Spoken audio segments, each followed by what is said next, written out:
Welcome to the Husky Bamboo Podcast. It's a sci-fi podcast, meaning that it's about nothing in particular. Welcome everyone to another episode of the Husky Bamboo Podcast. This is your Husky Bamboo, Ariel, and I'm back. I didn't think I was going to do this because I had a weekend. Let me explain that, because we all had weekends, I guess. A long weekend. What I mean is that busy, because the other podcast I do, the Smart Nerd Podcast, which you can check right now on Spotify, iTunes, YouTube, on this very channel where you're watching this, because hey, you're watching me. Yeah, sorry for that. You can search that podcast as well. It's a wrestling podcast. Most is 100% dedicated to wrestling, which I don't no longer do. I don't do the wrestling bit or beat in this one to save your asses, to win more people or lose people. I don't know. Seems to be on the losing side. Anyway, so due to recording that podcast, I thought that I was not going to have time to do this one. Lo and behold, that one was easy as hell to record and to edit and to publish, and it's up. It's up right now. I thought it was going to be on Monday, so I thought that today I wasn't going to record anything. So how would I be prepared to do something? Well, I'm trying to get my reps in. So meaning that I want to continually do podcasts so I can get better, so I can produce something that you guys actually would like. Now, before all this happened, I already had an idea of what I was going to talk about this week, because I was listening to Uncle Joey's Joint, Joey Coco Diaz's new podcast. And he was talking about, he was like giving advice on how to start a podcast. And well, this one isn't a new podcast per se. I mean, we're now knee deep into the 26th episode. So it's been running a while now. So, and we're doing one weekly out of these of the Husky Bamboo podcasts. But he gave an advice on how to, do these things. And one of the things he said was like, tell stories. Tell stuff that happened to you.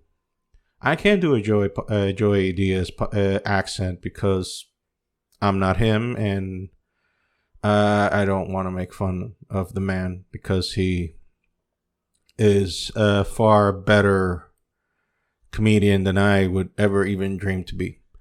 Though, I did post this week that my childhood were influenced by George Carlin, Eddie Murphy, Richard Pryor, Andrew Dice Clay, and Jesus Christ, I'm missing one, Sam Kinison.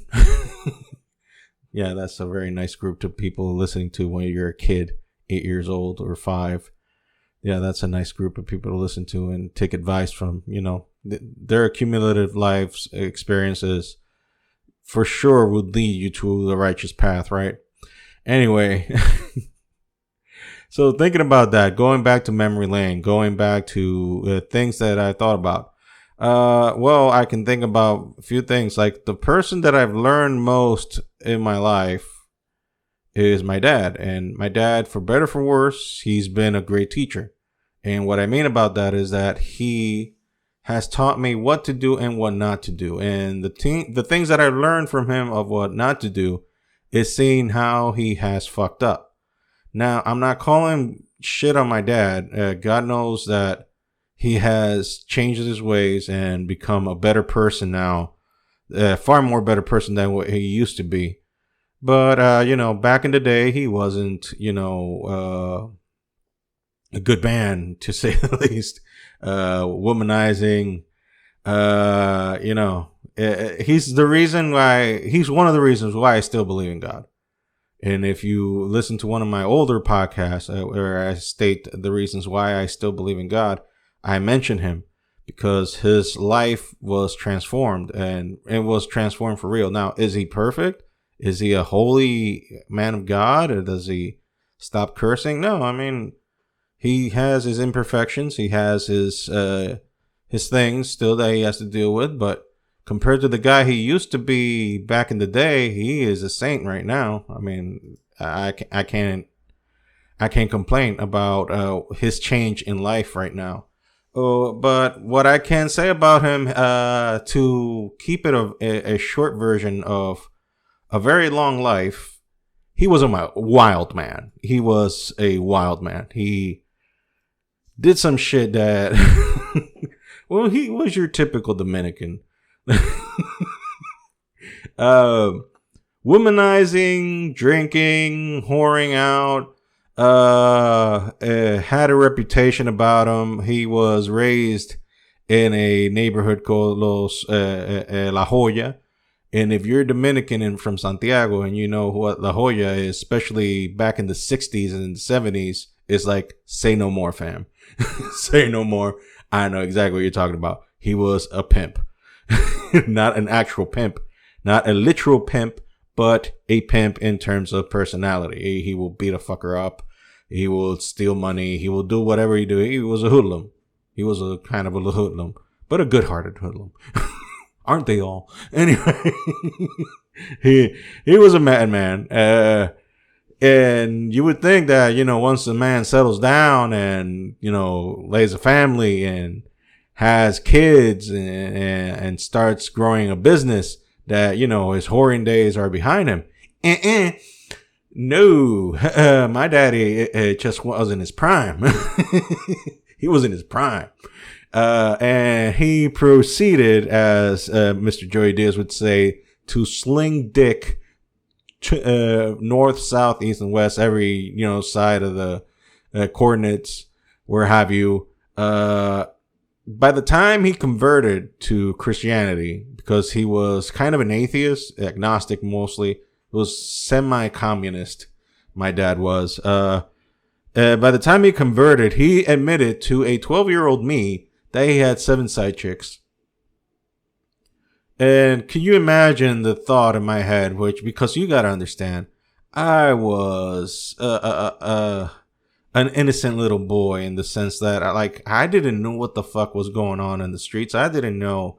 I mean, I knew there was something wrong with him because obviously he came home drunk every freaking night of the house. Every night he came in drunk and he came in late, and my mother was always telling us, pray for your dad, pray for your dad.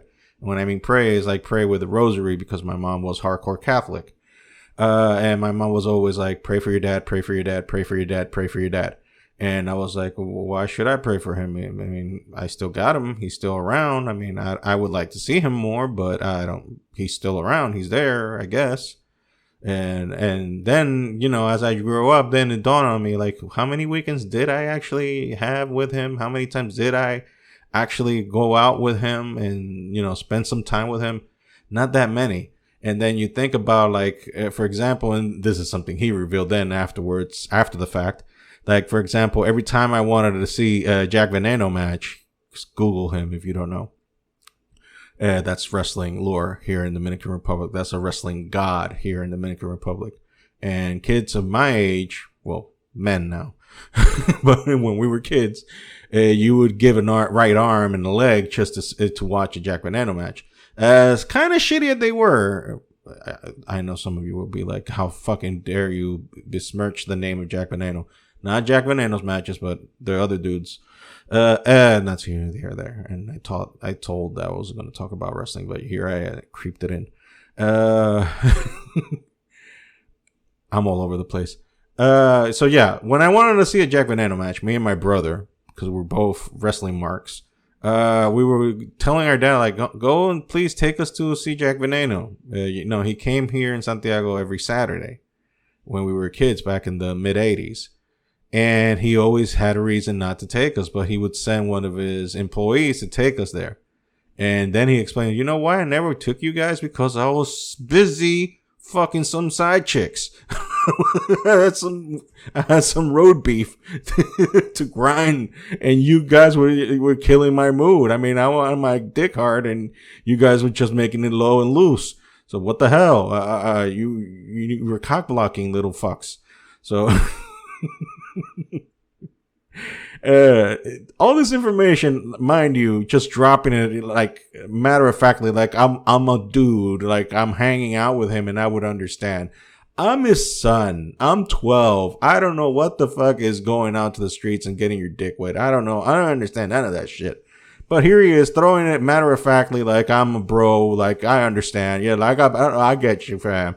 I understand. Now I do, kinda, although I've never been that kind of person. Because of the example, see, as we go back again, like I saw what the shit he did. I understood that it wasn't right. You know, it wasn't the right move to go. And I understood that this is not the lifestyle you will want to live, especially if you have kids and whatnot. Not unless you give a shit about the kids. Eventually he did. Eventually he did give a shit. He came in drunk. I mean, I already told you the story of the time he came in so drunk he didn't even know who the hell we were. And also, oh yeah, the thing that helped me with my self procrastinating and self defecation is that as a kid he had very little faith in me, or to none whatsoever. I mean, like every time I asked him a question, he was like, you know how some fathers would think like 2 minutes before they respond to their kids, and we're like, no, son, you shouldn't be asking that type of question, or, you know, try to lay you low.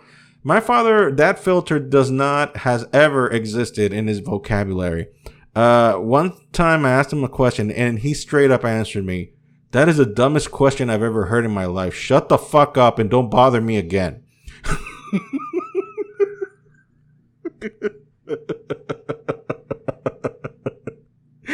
I'm not even exaggerating. That was not even an exaggeration. That is verbatim what he said in Spanish. Like, that is the dumbest question I've ever heard in my life.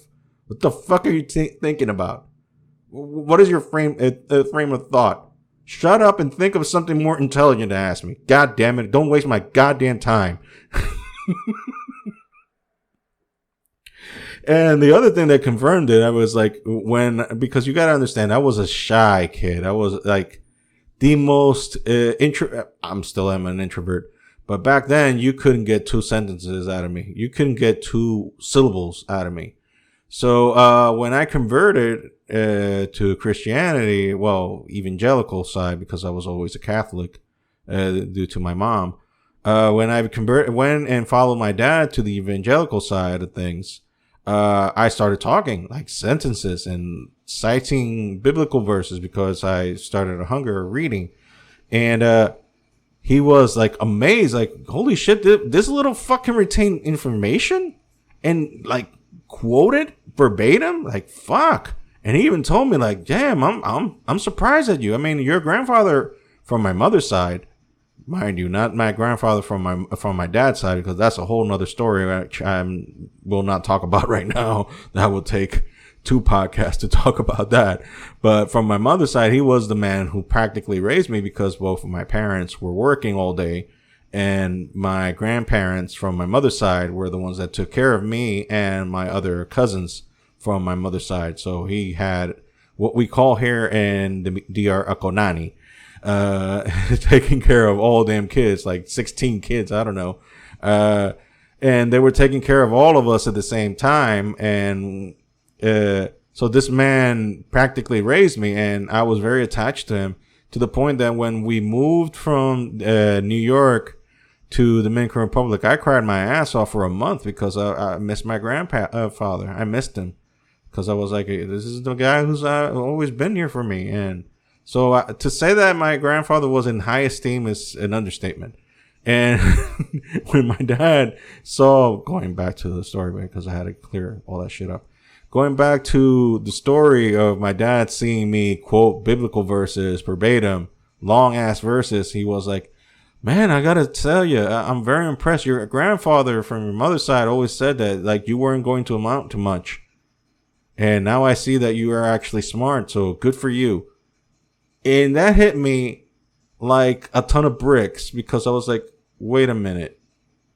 The grandfather that actually shows affection to me says thought that I was a no good piece of shit, that I was never going to amount to anything because I was so stunted emotionally that I was never going to grow up and be anything in life. Well, that's nice to know. That's good information to know. That's helpful, I guess. So that's the type of uh, bringing up that I have from my father's side. Not the most nurturing man in the earth, but he meant well, I guess. uh, I mean, I have a billion stories with my dad. I mean, things that he told himself. This is not that I'm going behind his back and saying these things behind his back. These are things that he has said publicly as testimony in churches. I would know that some of you would right now be like, where the church is at? So I can hear that shit. Well, that's when they invite him. I don't know when they invite him to tell these stories, but it's always a fun time, entertaining time to listen to those stories. Another thing, one of the stories that I can tell you because I lived it, and I'm gonna throw myself first on the bus. People are humans. We have necessities, and sometimes we have no control of certain situations that happen to us. Mainly bowel movements. There's certain bowel movements that. Yeah, that's such a fucking curve. We're talking about your dad shitting and shit. We're now going to talk about actual shit. Yes, we are going to talk about actual shit. Bowel movements. Yes. Body betrays you sometimes. You want to keep the thing in there, but it decides that it has to be expelled by any means, by any cost. And I learned the hard way that combining orange juice and milk is not a good idea. I learned the hard way. This happened as an adult, mind you. Well, does 25 count as an adult legally?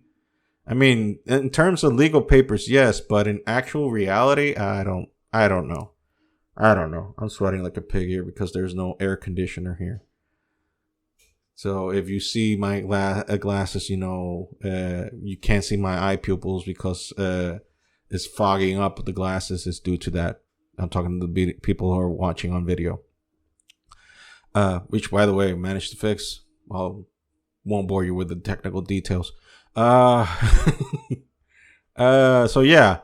I was like 25 and I wanted to see a movie. And back then, I didn't have much responsibility. I was already living here. That happened here in DR. And so I was like, fuck it, I want to go to the movie theater. So I didn't have a car and didn't have a driver's license. Respectful of the law, a law-abiding citizen as I was, I decided to walk. Walk from my house to the movie theater, nearest movie theater. And that's a good 35-minute walk. And which I did. I walked there. And once I got to the movie theater, the intestinal battle began.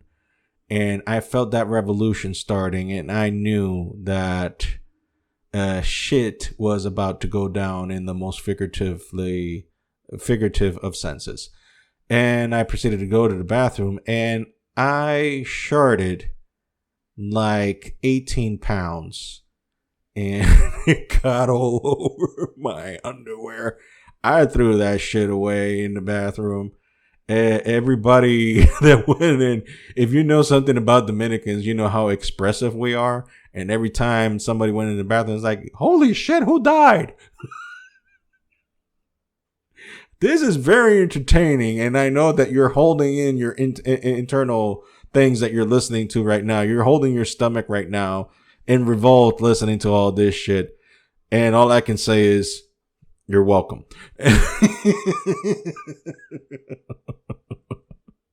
But hey, I'm not the only one who sharted himself. I can tell you one of the best stories of sharting. It was from my dad. So back when my dad converted and he started, he helped to start a church back in his hometown in La Canela, the old his old hood where he was born at, not La Jolla. La Jolla is in the city. La Canela is on the farm side, very far away from the city. So you even have to cross a couple of rivers to get there. Anyway, he wanted to found a church there to help people, find God and whatnot. Our pastor prayed about it, and he felt that was a good idea. The church is still there, by the way, to this day. And we had services in in a farm, in an actual legit farm. And the place where we had those services, the church is there right now. So that's a nice little story right there. But the thing is that in order to help to bring in more people, we brought people from our church. And my dad back then had a pickup truck, an Isuzu pickup truck, a dark wine color. And he brought a lot of people from different places from Santiago. And Santiago is pretty big, not big as Santo Domingo, but it's big.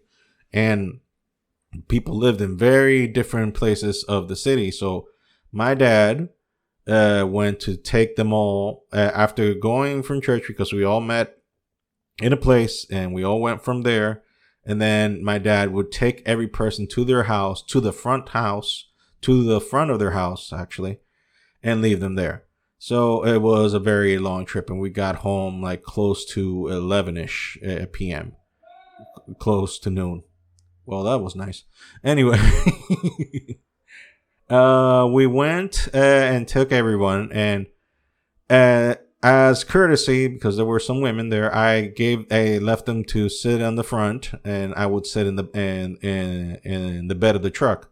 We were allowed to do so back in the day in DR. There was no biggie thing on security. Like you're allowed to ride in the bed of the truck. Yeah, like even standing. I enjoyed it. I loved it. So I rode in the bed of the truck with the other kids, and we were talking and whatnot, and the ladies would sit in the front with Dad. Dad was clean back then. He didn't do anything. It was a straight and narrow. So my dad took everyone out, and I was the last one to go on front with him to sit in with him in the front seat of the truck, because it's just just the front side and then the bed of the truck. It's not one of these two that look like a Jeep but with a bed. No, it's just one set of seats on this truck, this Isuzu truck that he had. So he afterwards, after the fact, told me that he had held this chart for the entire trip. I don't know what he took in La Canela that made him this sick, but the smell that came out of that vehicle. Oh, and by the way, air conditioning. And he would not roll down the windows. He would not roll down the windows. He would not do so. He refused to, left the AC on in full blast with that smell from hell, Satan's armpits ball sack coming out of there. And I just had to dig that fucking smell for extra 15 minutes till we got home. And when we got home, finally, mercifully, he got off. I didn't say anything because what the fuck am I going to say? Dad, did you just shit yourself? I kept my mouth shut, but obviously he did. And when we finally got home and he got off, the stain he fucking left on that seat. The shit I will not forget. He left the fucking chocolatest of chocolate stains on that seat. It was horrendous.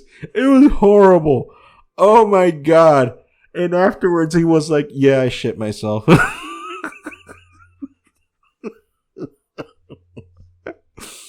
Oh, it was glorious. It was glorious. Glorious, I tell you. Anyway, that was my dad's sharding story. I will further avoid making more fun of him to the chance that he might actually listen to these things and might want to plot my instantaneous death, which he could any moment, just like that. Okay, going back, strolling again through memory lane and remembering shit. I was talking about in the beginning, one of the reasons I still believe in God is my dad, for the change that happened in his life. And also because to say it in a way, I mean, I've talked about my friend Vladimir, that God audibly talked to him. That's what he said. I'm not putting it down. I'm just saying what he said. But I've never heard the audible voice of God. But there are times in my life that I can say that God talked to me in a very direct way, although not audibly. One such time that I can remember is when I was in love with a chick. I'll leave it there. I'll avoid any further information just to protect the innocent. And I was very, very much in love with this girl, but I was a pussy. I did not want to tell her how I felt, because if I did, then she would find out, and the fear of rejection and all that. As already stated, I was a pussy. So I didn't want to go play that card and have my feelings hurt, because that card has been played on me before up to that point in my life. And knowing what I know now, I would have just gone for it. And if nothing happened, I would understand now. But back then it was, you know how you put it when you're a kid. Like, you think that this is end all be all, but it's not. Anyway, and there was a Sunday service in the church we were going, and this man was preaching. He was a very godly man in the sense that, he had a reputation about him. Whether that reputation is true or not, I don't know. But to the point that I knew him at that moment in time, he was in the straight and narrow. He was a legit man of God. And he was a man that confessed by himself that God talked to him. Now, I'm skeptical in some senses of people who always claim that God talks to them, because that's the greatest sign of insanity that you can tell right there once a person says that God talks to me. Does Baphomet talk to as well, or is it just limited to God? How about Odin? How about any other deity from the past that you wish to add? And how about Zeus? How about, I don't know, pick your poison. I don't know. Xenu? I don't know. But in this particular case, he held some water, because I prayed inside my head. I never said it out loud, but inside of my head, in my heart, I prayed to God, because I was desperate for this girl. I was crazy about her. And I was like, God, if this is true, if this girl is the one, if this is the one you want for me, I want you to talk to the preacher as he's talking right now. And I want you to tell me through him, yes or no. But I don't want you to tell me that it's me. Don't put me out in public and say, you, young man, you, the one with the thick ass glasses. Just give it in the most directly possible, the way that I can understand that you're talking to me. And finishing that sentence in my heart, the dude who is preaching proceeds to say, there's a young man here who is asking God if it's his will or not, if it's yes or no regarding a sentimental issue. And I turned, I'm pretty white, as you can see if you're watching video. I'm fairly white. I turned into Casper the Friendly Ghost, because that was verbatim exactly what I asked. But the response I got was like, love is suffering, love is everlasting, love is like, okay. And it's something that I still don't understand to this day. But I mean, it was close enough. It was pretty fucking close. So I attribute that to God. And the other time that I felt that God kind of talked to me was I was already dating my now current wife. So this has been many years later, after the first story that I just told you. I was going to go out on a date with my now current wife, back then my girlfriend. And I was getting ready, getting dressed up. And I had some petty cash on me, and not much. And when I was getting dressed, I felt as closest to hearing a voice, like a thought that would never truly escape my head, that was just saying, Put that money that you have in your wallet, put it inside your socks and on your shoes. Put it now. Do it now. Do it now. And this thought, while I was drinking and while I was dressing up, I was like, okay, whatever the fuck this is, fuck you. I don't give a shit. Fuck you. This is stupid. Why the fuck would I put goddamn money in my socks? For God's sake. Why the fuck would I do that? Well, I would find out in a few. We went out. We had a date. Well, not a date. We just, hanging out. And we were going to go out somewhere. And then we stopped by El Monumento, the monument, infamous monument in Santiago. You can check it out on Google. Pretty big. A lot of resting areas. And we went there to Juliet. Little kissy kiss. That we didn't know is that at that time the place was infested with fucking thieves. We got jacked. I don't know, like 7 kids armed with knives and any other kind of cutting instruments showed up and grabbed her and grabbed me. And I don't know what the hell came over me, and I calmed them down. And I was like, okay, nothing's going to happen here, guys. What do you want? And we'll give it to you, and we'll just leave in peace. And the other guys were like, no, let's stab him. And the leader of the group was like, no, he's cool. He gets it. We're not going to do anything. He gets it. He's cool. So okay, I'll tell him, okay, guys, what do you want? No, give us your money. Give us your phone. Give us everything you got, anything valuable. So I was like, okay, here's my wallet. Gave it to me. But please let me keep my documents because I need that shit and it's going to take money and you guys are not going to need it anyways. You're just going to throw it out somewhere. So just let me keep my documents, my ID and every shit. And the rest you can throw away and do whatever the hell you want. You can have my phone. By the way, it was a piece of shit anyway. So I was like, yes, thank you, Jesus.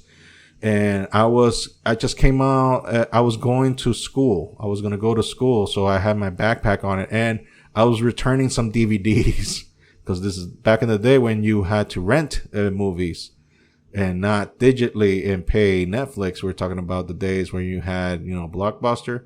Well, in DR, we didn't have Blockbuster. We had a thing called Mr. Movies.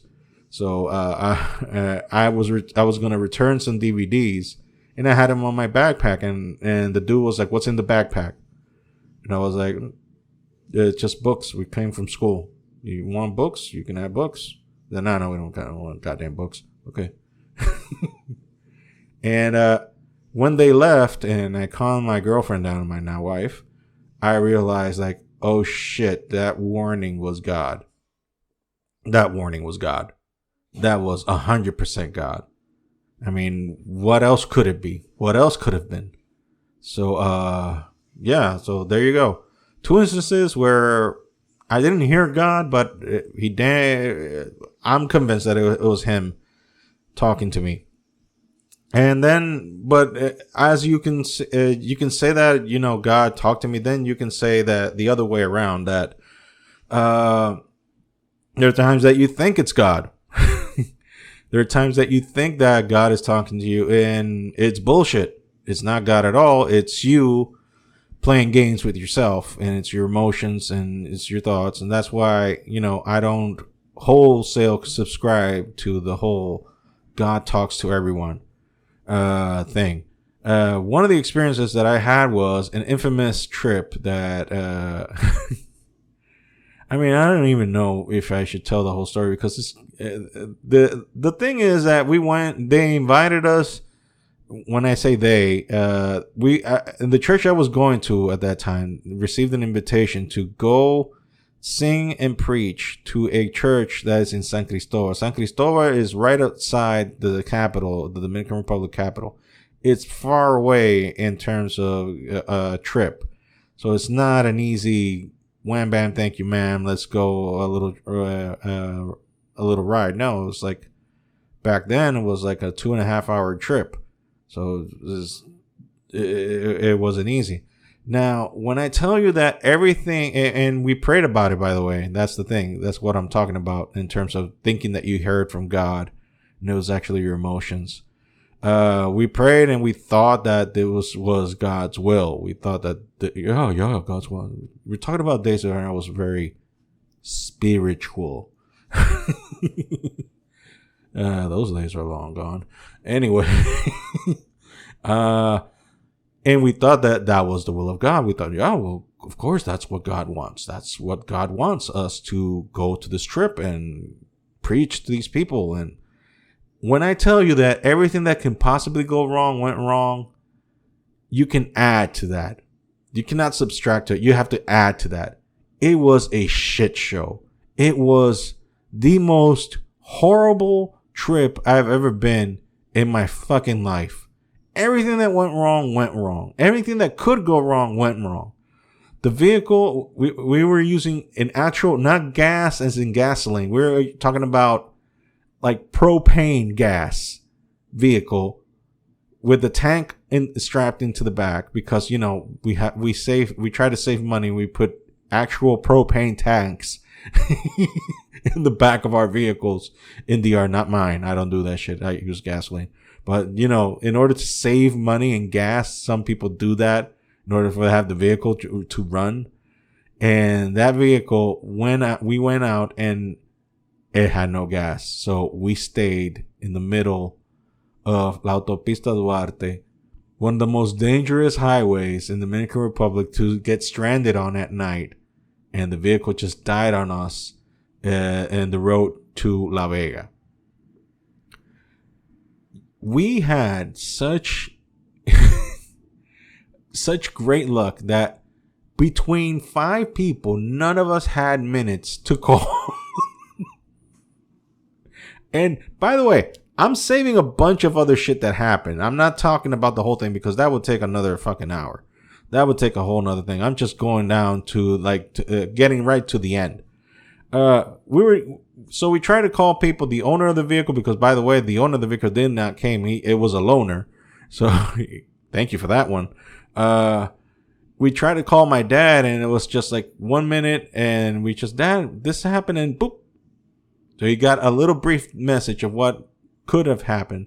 And I don't remember who was the only person that had enough minutes that he called his girlfriend that stayed in Santiago. And that one person managed to call everyone that we tried to call to explain the situation, what had happened. Now, somebody went and took a tank, a gas tank, and brought it to us and managed to save the vehicle. And they say, well, whoever wants to go home now can go with him and they'll take you home. I was like, well, fuck it, I'll leave. And I left with him. Little did I know that my father took the gas tank, the propane gas tank from a neighbor, stole it, and did the trip to La Autopista Duarte from Santiago, went over there and found Dick. He found nobody because everybody had already left, because nobody bothered to inform him that we already were rescued. To say the man was pissed at me is an understatement. He didn't talk to me for like 3 days. And he looked at me and it was like, he looked at me and his eyes just say, my Christian conviction is prohibiting me to murder you right now. But please understand, nothing would bring me more joy in life right now than to grab your fucking head and smash it into a wall, crack a hole open and piss on it.